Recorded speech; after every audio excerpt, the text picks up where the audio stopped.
atasının evində yaşayan, 3 uşağını da götürüb atasının evinə sığınan bir qadını öldür və ona xəyanətkar damğası vur.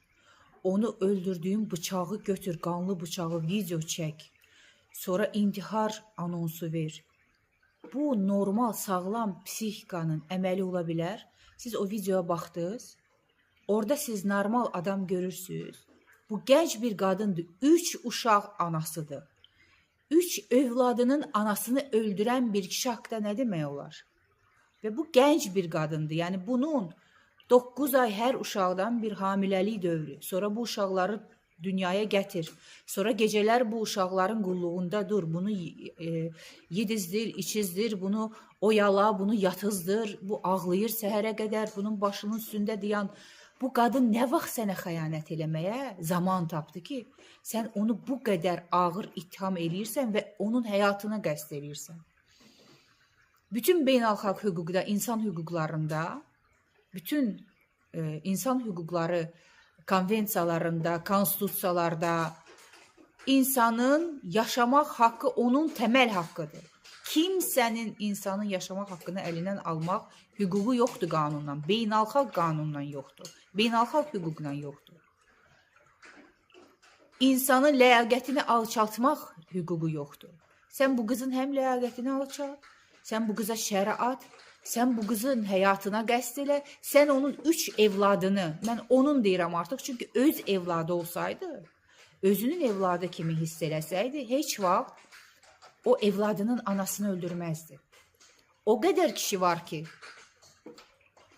evladına görə qadına o qədər güzəştə gedir. Onun hər nazına dözür, onun hər ərkönlüyünə dözür. Hətta ayrılır belə.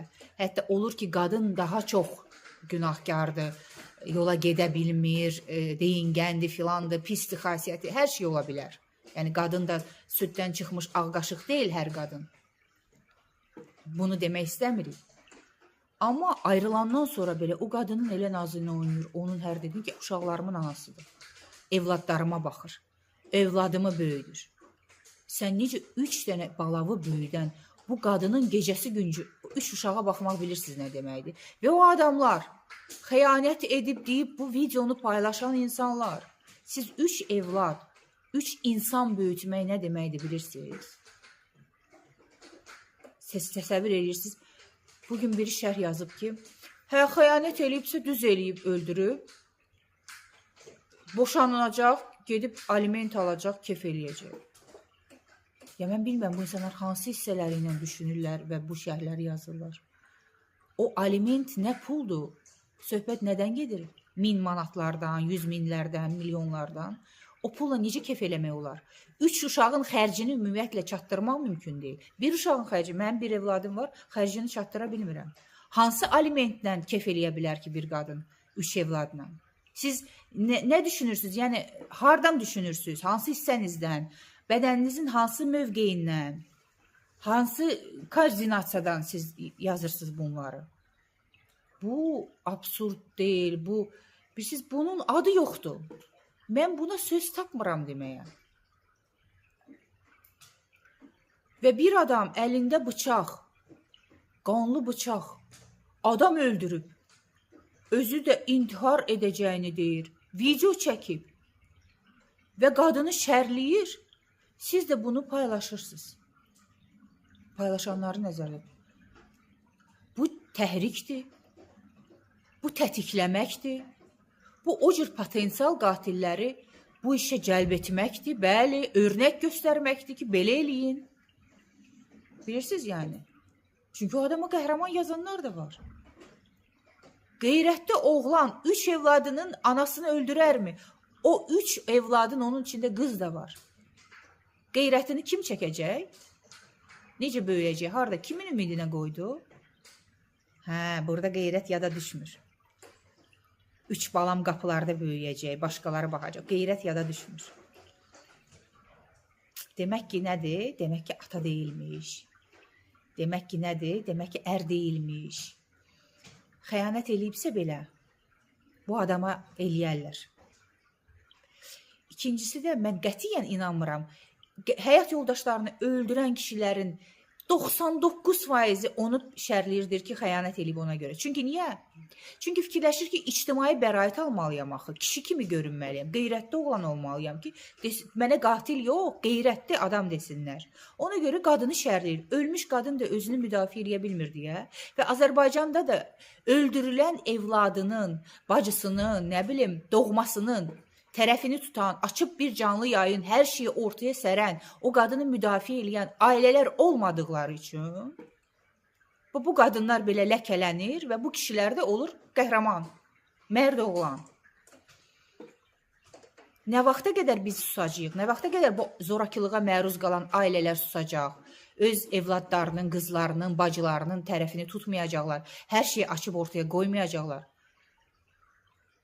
Axşama qədər biz axmaq-axmaq videolar izləyirik. Belə ciddi məsələləri niyə gündəmə gətirmirsiniz? Niyə danışmırsınız ay ailələr? Ata deyir ki, qızın atası. Qızımı qaçırdı. Hər şey yaxşı idi deyir. Sonra nə oldu bilmirəm. Yox ay ata, hər şey yaxşı olmayıb. Siz görməmişsiniz ki, evladınız əziyyət çəkir. O qaçıb deyə, o qaçırdılıb deyə sizə problemini danışmayıb. Hər şey yaxşı olsaydı bir qız 3 uşağı ilə sənin evində yaşamazdı, əri də başqa ölkədə olmazdı. Heç nə yaxşı olmayıb. Sadəcə biz evladlarımızın, qızlarımızın əziyyət çəkdiyini görmək istəmirik. Biz onları vaxtında o adamlardan qoparda bilmirik. Qadın qətillərinin ilk üçlüyündə gəlir ərlər, atalar, qardaşlar, sonra da keçmiş ərlər. Keçmiş ərlər, yəni bu qadınlar bu manyaklardan boşanandan sonra da qurtula bilmirlər. Boşanandan sonra da keçmiş ərdir, 5 il qabaq boşanıb, gəlib arvadını öldürür, keçmiş arvadını öldürür, uşaqlarının anasını öldürür. Bu qadının bu manyaklardan, bu psixopatlardan qaçacaq, qurtulacaq yeri yoxdur. Bu qız gərək vaxtında boşanardı. Bəlkə bir polisə müraciət eləsəydi, order təyin olunsaydı, bu qızı yaxınlığına düşməmək qərarı verilsəydi. Bilirsiniz, qorunma ordeni veriləndə müəyyən məsafədən o qadına yaxın gələ bilməzsən. Dərhal polisə şikayət verilir, icra hakimiyyətinə şikayət verilir, məsul adamlar gəlir. Bu ailə bəlkə, yəni bu qız qorunmalıydı bu adamla. Bu normal adam deyil. Bunlar normal adamlar deyil. Bunları müdafiə edə bilməzsiniz. Və mən xahiş edirəm, mən çağırış edirəm. Bu ölkənin sağlam təfəkkürlü insanları bu cür müdafiələrin qarşısına çıxın. Bu cür qansız adamların, vəhşi adamların, bu cür xəstə adamların, psixi pozuq, ruhi pozuq adamların törətdiyi qətilləri müdafiə edənlərin qarşısına çıxın. Mübarizə aparın, danışın, pisliyin, qətildir bu, cinayətdir bu. Biz hüquqi dövlətdə yaşayırıq və biz hüquqi dövlət üçün canımızı qoymuşuq, şəhid vermişik, mübarizə aparmışıq illər boyu ki, cəngəllik olmasın bu cəmiyyət. Kim kimi harda istəyir öldürə bilməsin, qanun olsun, bunun müstəqil məhkəməsi olsun, müstəqil məhkəmə deyib dad eləmişik illər boyu. Nə oldu bəs? İndi niyə susuruq? İndi niyə bu qatillər qeyrətli oğlan olur? Olmaz belə əzizlərim, bu dəhşətdir. Bu dəhşətin dəhşətidir.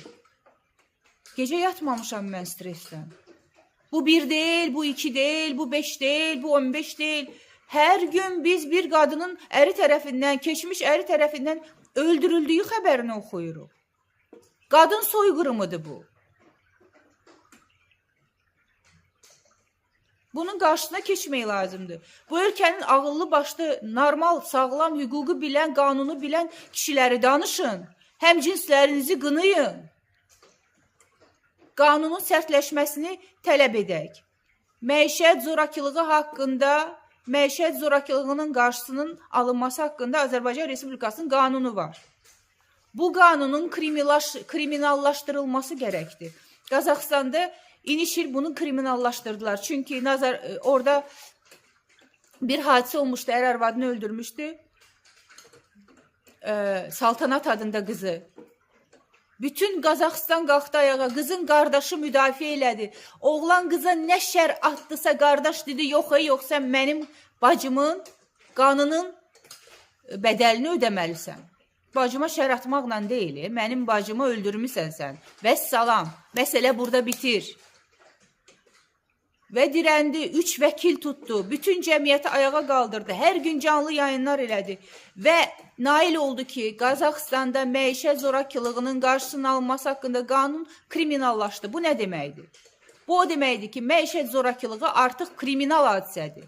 Sən evdəkini əl qaldıra bilməzsən, ailə üzvünü döyə bilməzsən, sən cinayət törətmiş sayılırsan. Burada barışıq, burada mən ölüm, sən ölüm, ailədir, barışın geçsin söhbəti olmur. Vəssalam, sən bir öldürəndə 10 il alacaqsansa, ailə üzvünü öldürdüyün üçün 15 il alırsan. 2 qat sən kriminal hadisə törətmiş olursan. Çünki ailə üzvü əl qaldırmısan. Vurmusansa sən cinayətkar sayılırsan. Kriminallaşdırma bu deməkdir. Çünki məişət sözü yüngülləşdirir qətli, zorakılığı, cinayəti, məişətdir, ailədir, olur deyib keçirlər. Belə deyil. Cinayətdir bu. Və biz hüquqi dövlətdiksə, hüquqi cəmiyyətiksə, cəngəllik deyiliksə, Afrika çölləri deyiliksə, biz bunu dəstəkləməliyik. Mən bütün cəmiyyətə çağırış edirəm. Bütün ağlı başında olan insanlara çağırış edirəm. Çıxın bu mövzunun qarşısına, danışın bu mövzuda. Qadın qətillərin qarşısında dayanın. Susmayın. Bundan önəmli məsələ yoxdur. Bir ölkənin ailəsi zorakılıqla üz-üzədirsə, bir ölkənin ailəsində qətillər törədilirsə, orada başqa mövzu bitib. Orada seçki də bitib, orada söz azadlığı da bitib, hər şey bitib. Çünki hər şey ailədir. Və o ailədən çıxan o 3 uşaq nə travma yaşayacaq? Bu zorakılıqda böyüyən, atası anasını döyən, öldürən uşaqlar böyüyür, əsəbi xəstə, qəzəbli, nevrotik olur. Baxın cəmiyyətimizə. 3 ailədən ikisində zorakılıq var. Biz bu yaranı, biz bu dərdi sağaltmasaq, ya xəstə adamlardan nə cəmiyyət quracağıq, nə dövlət quracağıq ki? Hələ qura bilmişiksə böyük şeydir, çox böyük şeydir.